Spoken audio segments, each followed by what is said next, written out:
बेटा जरा देखकर बताना मेरे खाते में पैसे आ गए क्या? उस बुजुर्ग महिला ने कांपते हाथों से अपने साथ लाए झोले में से पासबुक निकालकर काउंटर पर रख दिया।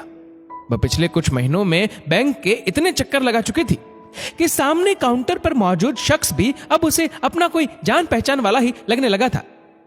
अरे अम्मा, मैंने आपको अगले हफ्ते आने को बोला था। सुबह सुबह अम्मा को देख काउंटर पर मौजूद शख्स ने पासबुक उठा अम्मा का अकाउंट चेक करते हुए याद दिलाया, बेटा एक बार देख लो, शायद आ गए होंगे।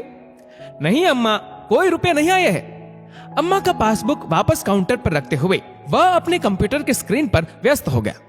बेटा तुमने ठीक से तो देख लिया ना? अम्मा ने एक बार फिर से काउंटर पर मौजूद शख्स की ओर बड़े उम्मीद से देखा। अरे जाओ ना अम्मा, और रोज रोज मत आया करो, अब सीधे अगले महीने आना। उस शख्स की बात सुन गहरी निराशा के साथ वह अपना पासबुक उठा झोले में रख वापस मुड़ी और मोबाइल पर बात करते हुए बैंक के भीतर प्रवेश करते एक नौजवान से टकरा कर गिर पड़ी। ओ माफ कीजिए माँ जी, आपको कहीं चोट तो नहीं लगी? उस नौजवान ने अपना सूटकेस बगल में रख फुर्ती से अम्मा को उठाया। तब तक काउंटर पर मौजूद शख्स भी अपना काम छोड़ तेजी से भागकर वहां तक आ पहुंचा। नहीं बाबू, कोई चोट नहीं लगी। झोला संभाल अम्मा उठ खड़ी हुई। अम्मा का काम हो गया? काउंटर पर मौजूद शख्स से बैंक के सीनियर सिटीजन ग्राहक के काम का जायजा लेना शायद उस नौजवान ने अपना कर्तव्य समझा।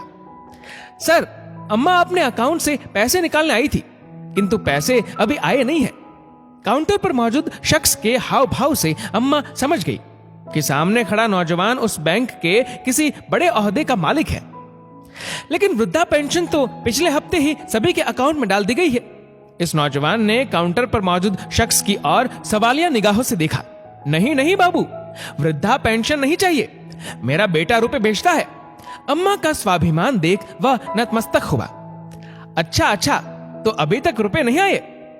सर, पिछले 6 महीनों से अम्मा के अकाउंट में कोई रुपया नहीं आया है, लेकिन अम्मा रोज बैंक आ जाती है। आप मुझे अपना पासबुक दिखाइए। देखिए ना बाबू, अम्मा ने फिर से अपने कांपते हाथ झोले में डालकर लगभग चिथड़ा बन चुका पासबुक उसके हाथ में दे दिया। उसने उलट पुलट कर देखा। अम्मा के पासबुक में पिछले 6 महीनों को छोड़कर हर महीने की 2 तारीख को 2000 रुपए नियमित रूप से भेजे गए थे।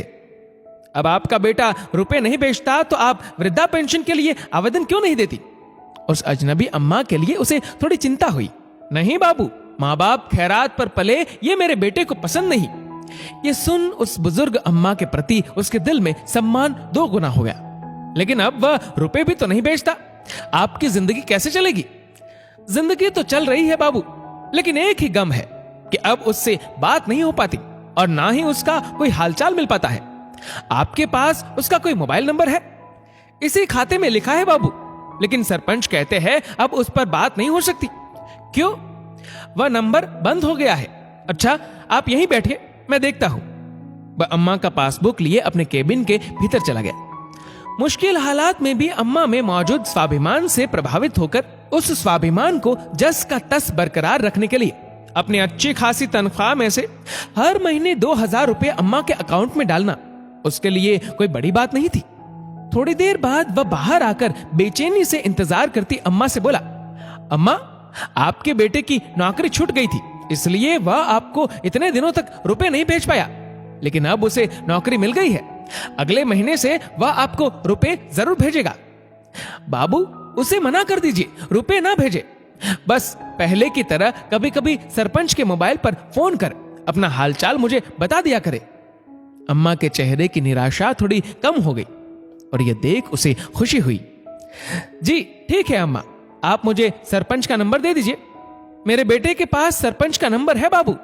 अम्मा की बात सुन वह कुछ सोचकर चुप हो गया और पासबुक अम्मा को वापस कर अपने केबिन की ओर वापस मुड़ा। बाबू, आप मेरा एक काम कर दोगे? अम्मा ने उसे रोकते हुए पूछा। जी हाँ, कहिए। बाहर मेरा आदमी बैठा है, आप एक बार उससे भी कह दो कि आपकी मेरे बेटे से बात हो गई है। अम्मा ने उसके सामने हाथ जोड़े।